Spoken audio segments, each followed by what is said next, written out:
we go. All right, now we're recording, so now we can pretend like it's really real. Um, is really just wanted to open things up to questions or comments from some of the ways that we've progressed the study so far. Just to let you know where we're going to go next, it's actually going to be going in specifically into more about Baptist heritage because chronologically that's what happens here. But what I may do first is jump over and cover um, Wesley and the rise of Methodism. And the reason for that is it's later in time, but it's sort of parallel in some ways to Baptist evolution. And I think it would be helpful for us to be able to go all the way through Baptist evolution if we'd already covered the Wesleys and the Methodist evolution on the side so that we could cross-reference that without having to jump over to it. But just as a starting point today, I'm just going to ask, does anybody have any lingering questions from anything, but particularly what we've covered in the last few weeks, which we centered heavily around Calvinism and Arminianism, and we started heading down the path a little bit of the introducing Baptist thought. Well, Don, I've missed so much, but what years are we up to? That's a good question, Billy. Roughly speaking, we are sort of in the early 17th century, around 1607-ish. Okay. But we're dropping back a little bit and going forward a little bit from that. But one of the three, we're going to look at the development of Baptists from three perspectives. There's different historical perspectives. And one of those definitely kicks out at 1607, 1607, 1608, 1609. Okay. But it's a good question because I have to stop and think where we are.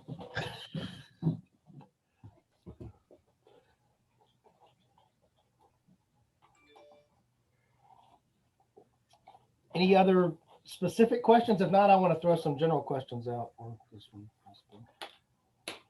Don, if I could, you've done an excellent job, superb job. The only thing I can think of that I would be, and I'm expanding your role in my thinking to you, is that the Orthodox Church or the Greek Church, I think I'd like to hear a little bit more about their beliefs too as we go along. But I know that's, you're the man that's doing all the fantastic work. And here I'm over here sitting here munching on breakfast and feet propped up in the air.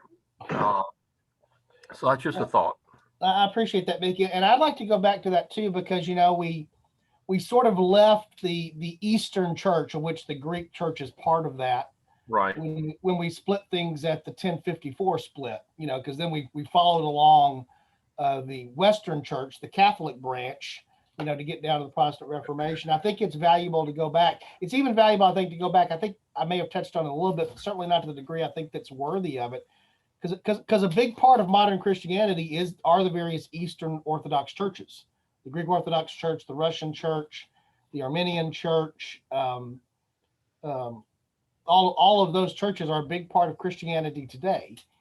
And I think to not go back and see how they evolved from 1054 forward would be missing part of the equation. I think that's an excellent suggestion, Mickey. Thank you. It may get tacked on more to the end, but I think it's worthy to go back and pick up. I agree. And the interesting thing there, from my understanding of it, without refreshing myself on it, is that it has evolved some, but it has not evolved a lot. There never was in the Eastern Church something that was like the Reformation. It was indirectly impacted by it, but not directly. There wasn't the direct. There's no equivalent, to my understanding, in the Eastern Orthodox Church to a Luther or to a Calvin. And as a result, its development is different because it didn't have that influence. But a good question. Who's the number ending in 3614?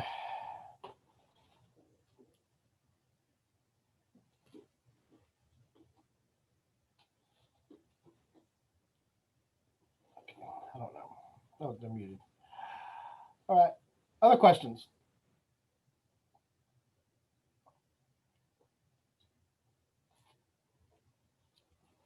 So like I said, given who we don't have today, not that who we do have is not important, but given who we don't have and not wanting to recover some of this really, really valuable material on where we are with now talking about Baptists, I'm going to ask a couple of questions and then just again open the floor up to anything that wants to be discussed that sort of goes back. Kathy reminded us last week, we've been at this more or less a year, which is, I knew it was not going to be quick.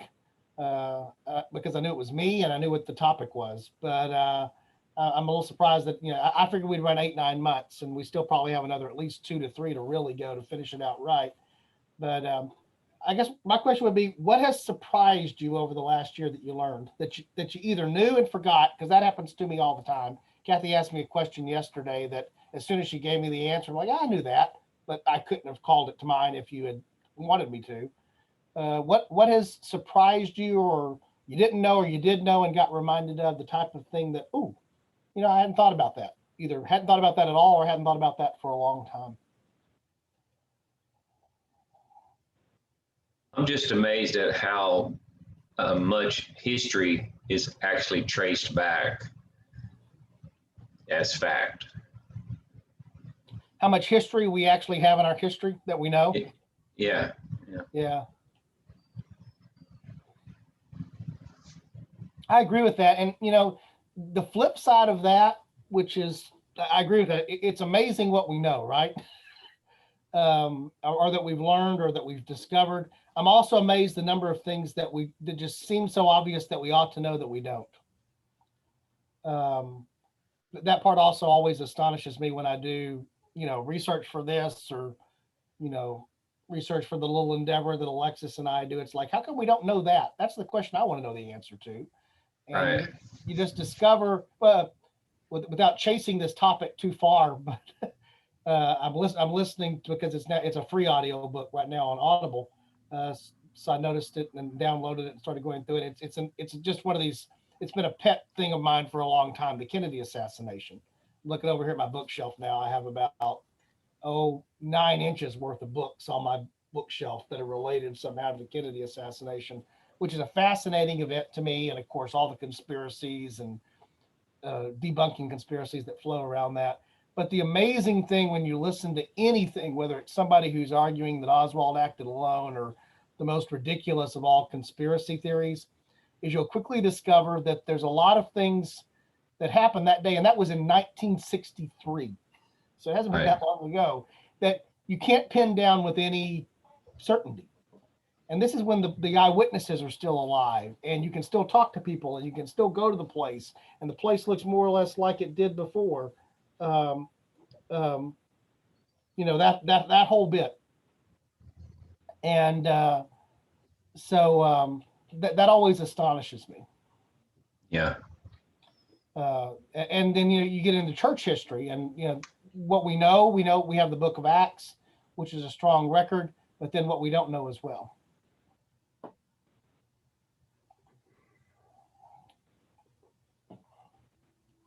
What else?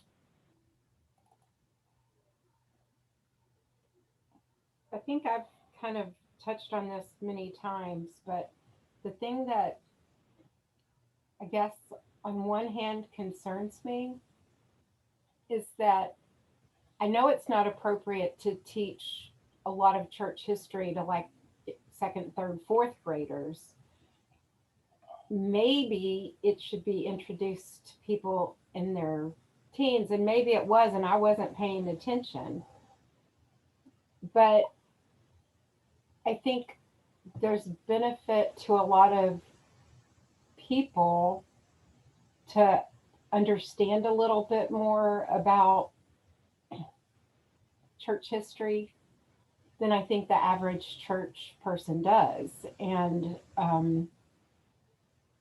I don't know, because you certainly don't want somebody who didn't grow in the church being thrown into maybe this and having to kind of consider the he's God, he's Jesus, he's spirit type of a thing, because I don't know, maybe as a brand new believer or somebody who doesn't have a church background, maybe that's not the kind of things that they should, or maybe it is, I don't know. But I do wonder about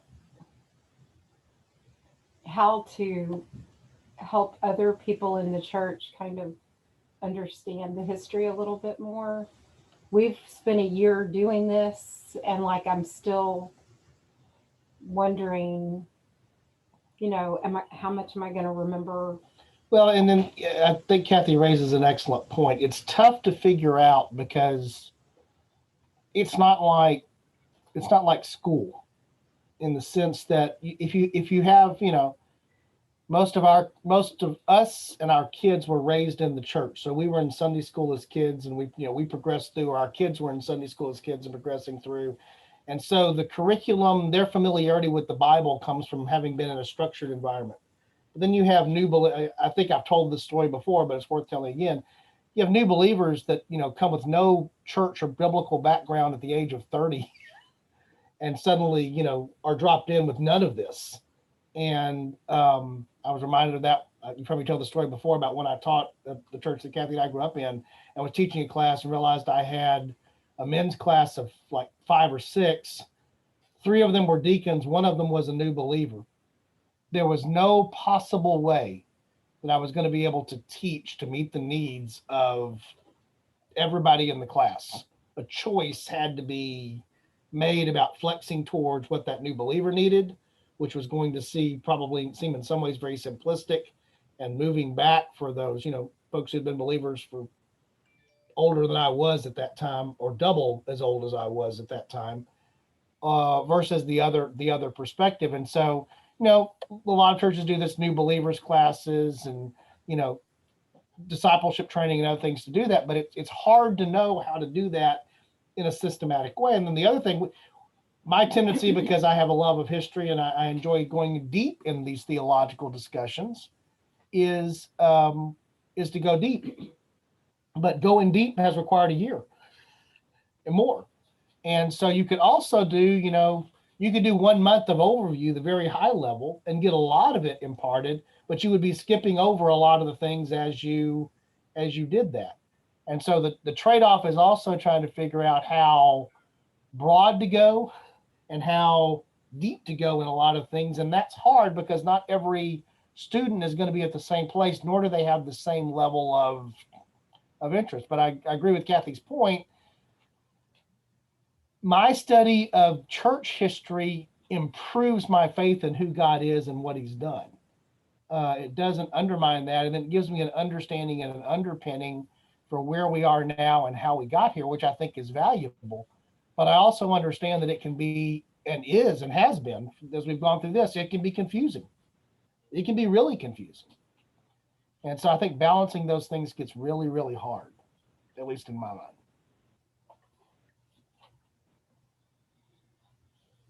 Does anybody have any thoughts on that? Sort of how broad, how deep, how wide?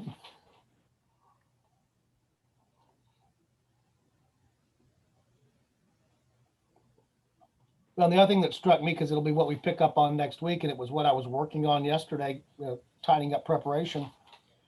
We can't even agree as Baptists about our heritage within the last, it's going back to the early 1600s. So let's call it roughly 400 years, 400 plus years, 400 and a very small fraction. We can't even agree inside of our own denomination exactly what was going on during that period of time and whether that is really the source of the real source of the Baptist churches that exist today. So then you would even get into the question of not should we teach and when should we teach it, but what are we teaching? There's not even agreement on that.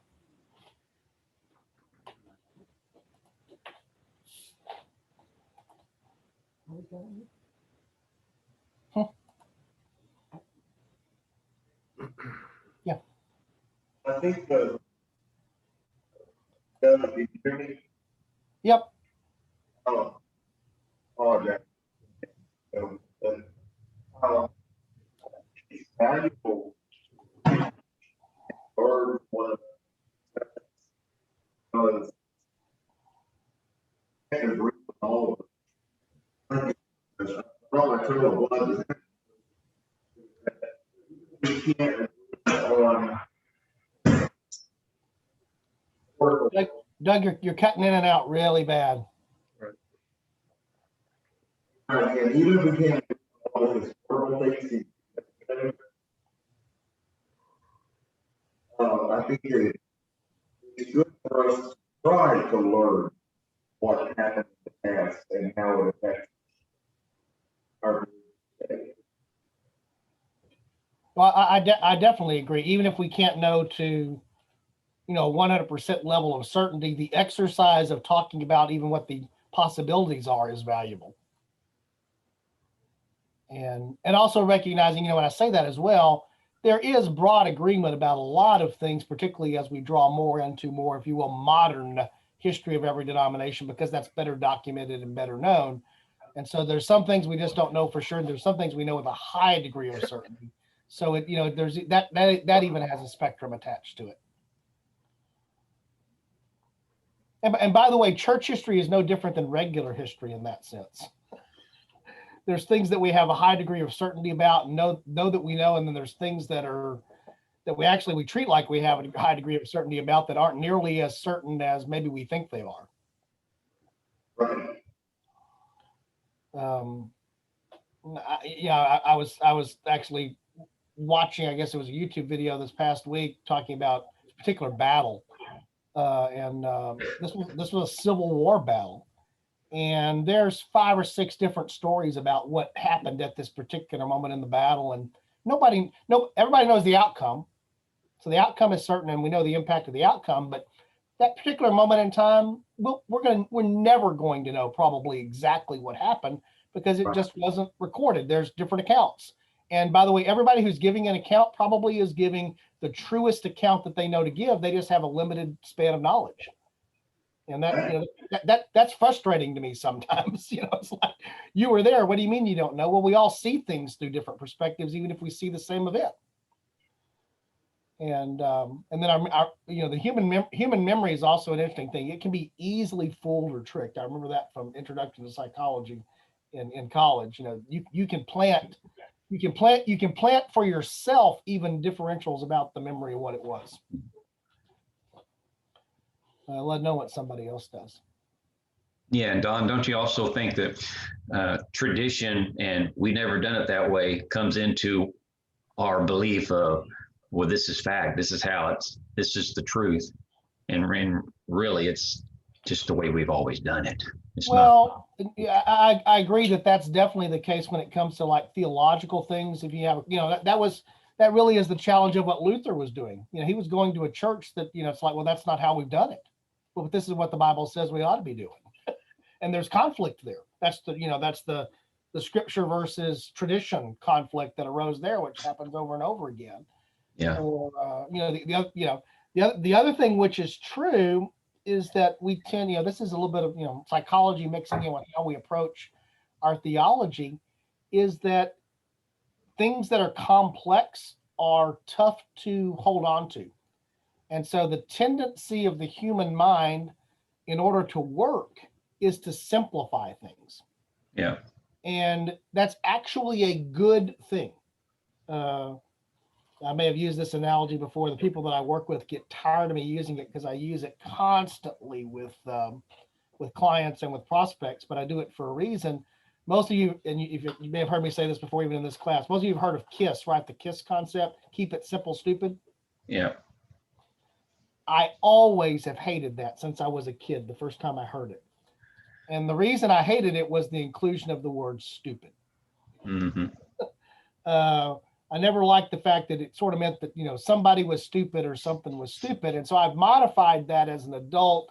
And the way that I use it primarily in a business context is my version of KISS is keep it sufficiently simple, which is to say simple is better because simple is better than complex. You're more likely to use simple. Simple is more likely to work. Simplicity is a good thing, provided you don't lose the sufficiency.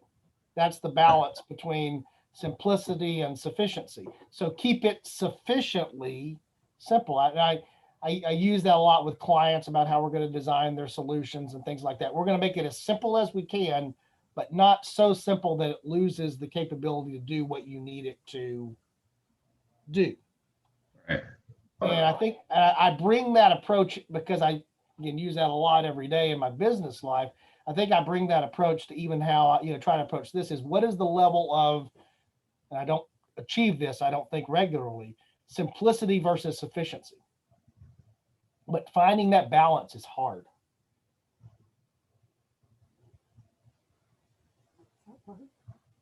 Yeah. But I think that's tough. And we struggle with that because again, back to Kathy's thing about, where do we teach this? I think I used this example a couple of weeks ago. When we teach American history, like the Revolution, the American Revolution, to our kids, the first time we teach it to them is, second grade, third grade. I think fifth grade is when American history happens. When I was in school, is when it happens the first time in a true sense. The way you describe the American Revolution and the Constitutional Convention and all of that to a fifth grader is not the same way you do it with an eighth grader, which is the next time you do American history, and certainly not the way you do it with an 11th grader, which is the next time you come back to it, and certainly not the way you probably were exposed to it if you were exposed to it in a college level class. And there's a reason for that, a perfectly good reason. And the same is going to be true of our theology when we teach our kids. Very few 7-year-olds are going to be able to fully grasp. No 70-year-olds are going to be able to grasp the concept of the Trinity. So how do we teach that in a way that makes sense?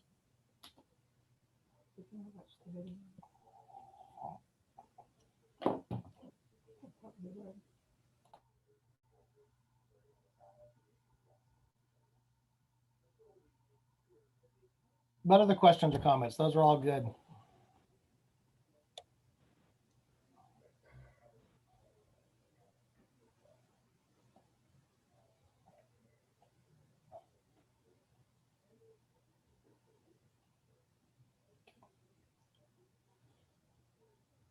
What was the question? Just in general about, as I said, we're not going to go down actually a teaching path today because we're missing too many folks and we'd have to circle back around. It was just what has surprised you in good or bad ways, or basically just general thoughts or what has surprised, now that we've been through a year worth of study here.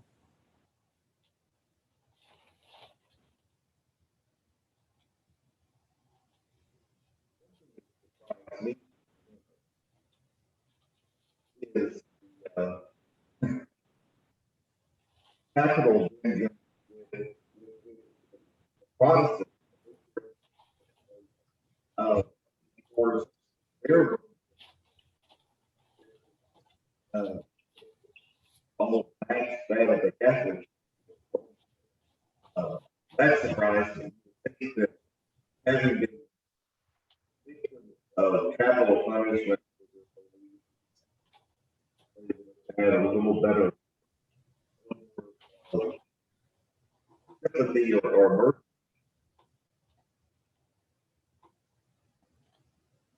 Doug, I heard about 1 word out of 10 there. Yeah. I'm sorry, and Bill isn't in here right now, so I don't want to touch it. I guess my point is, I am always surprised at the bloodiness of effort to force belief in Christ. Willingness of many Christians had to kill somebody that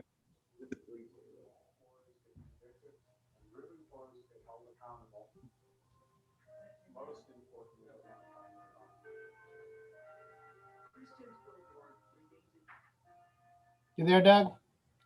yeah. I just said the bloodiness of the number of people who were killed with a belief always.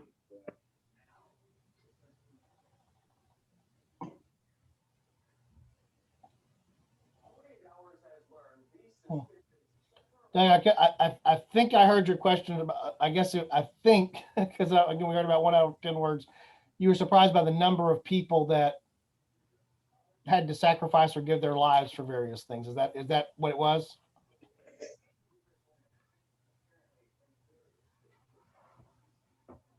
From the church, because of the church.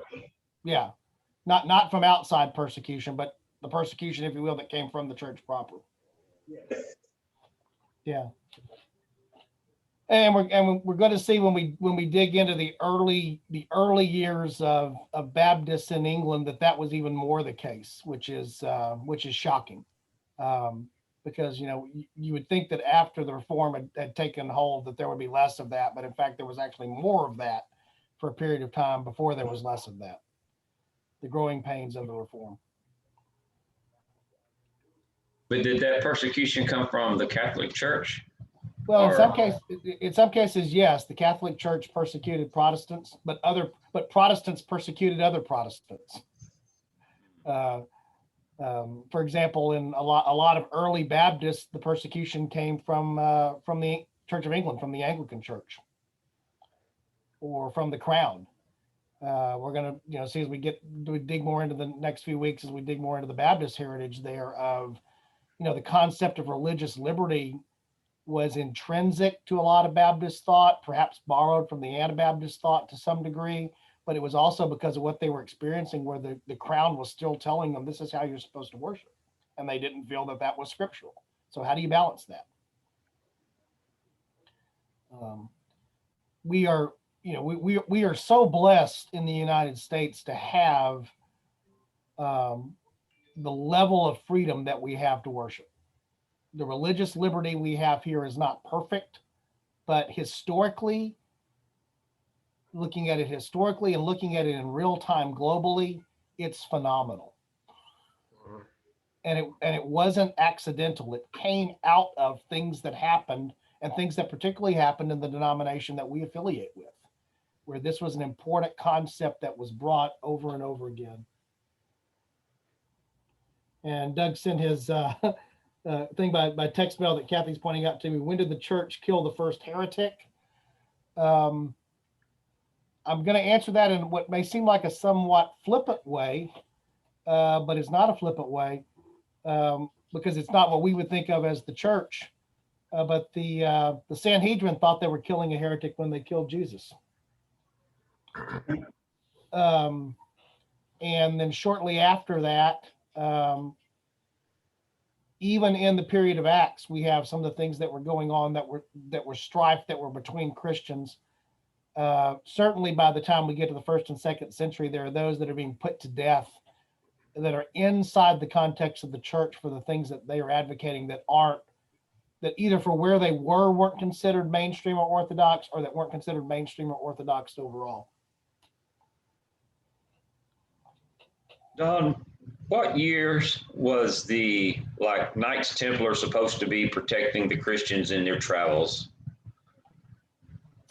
That would have been the period of the time post the Crusades. So we're talking about 12th, 13th century. Wow, a long time before this. Yeah. Trying to think now which crusade would have established. It was by the 3rd or 4th crusade. So we're talking around the year roughly the late 1100s, remembering that number off the top of my head, into the early part of the 1200s. I think if I remember correctly, the actions in France that are, that's why we focus on Friday the 13th, because of the going at the Templar, the things that happened to the Templars. There was sometime in the 1300s, if my memory serves right.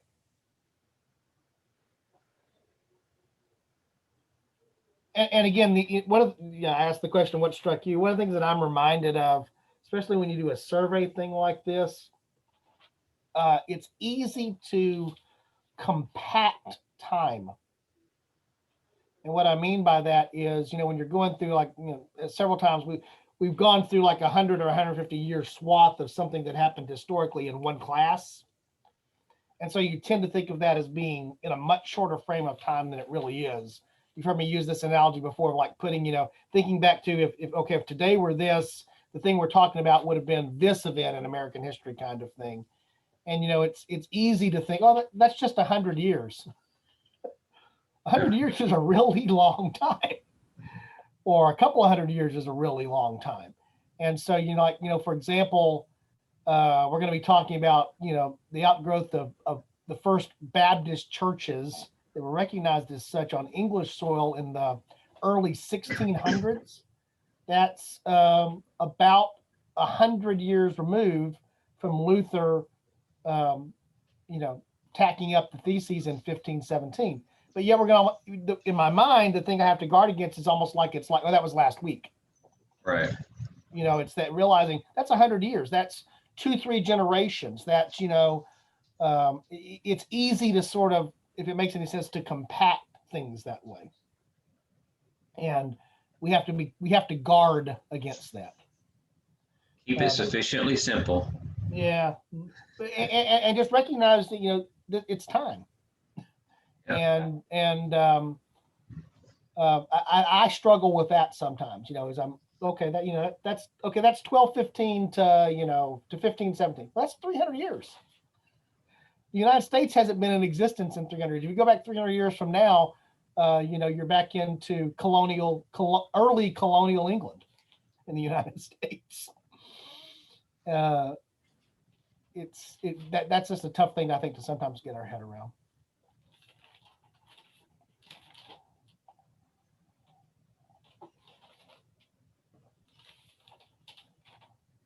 Any other questions or comments? I may shut us down a little bit early today, knowing that we have stuff going on related to what's going on there at the church and Mother's Day and, all that jazz. By the way, Diana, good to have you.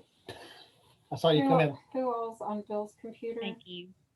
Sorry I was late. That's okay. Hey, It's Bill and Doug. There you go. yeah, Hi, guys. hi. Sherry, I know, was going to be there with Cesar doing pictures. Yeah, they're doing pictures.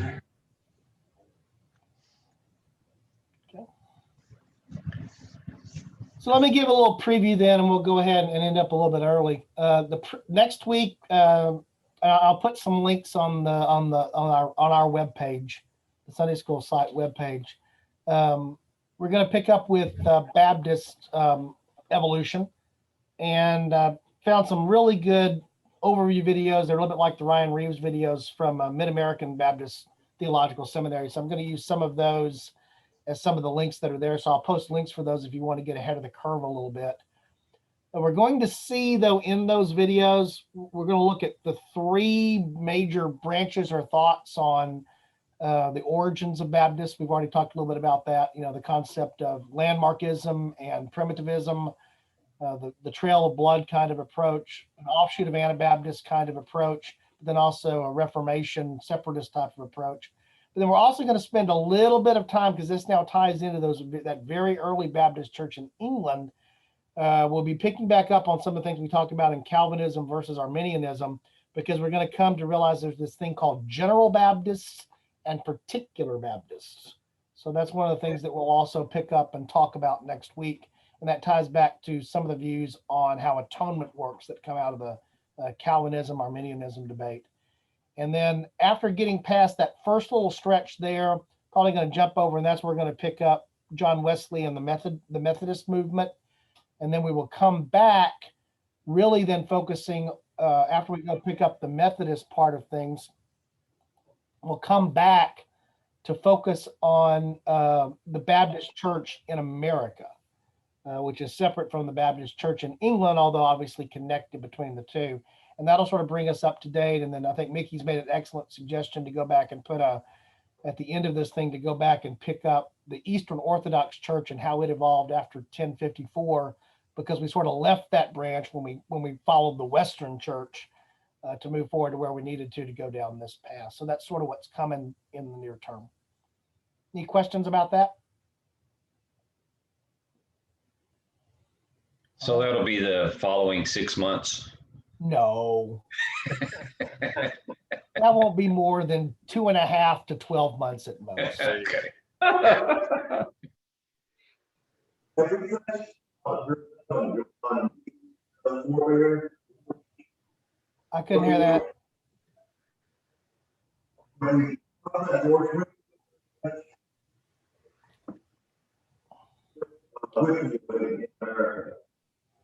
I don't know why. I don't know why it's clipping out on you, Doug. We can hear about every third, fourth word. Can you hear me? I can hear you perfectly well, Bill. Must be Doug's voice.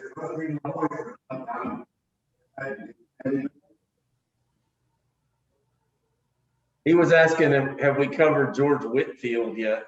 No, and we will. We'll cover a lot of the Great Awakening and evangelical work in the really early 19th century, some late 18th century there.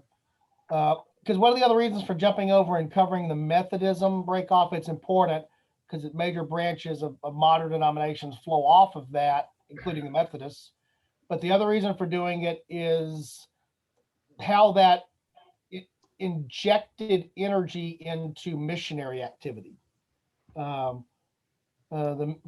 Wesleys and the Methodist movement are a big part of that.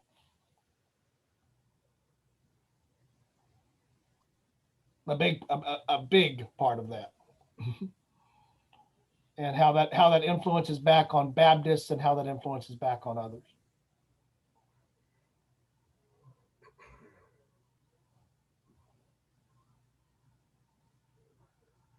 Okay, anything else? All right, I'm going to stop the recording.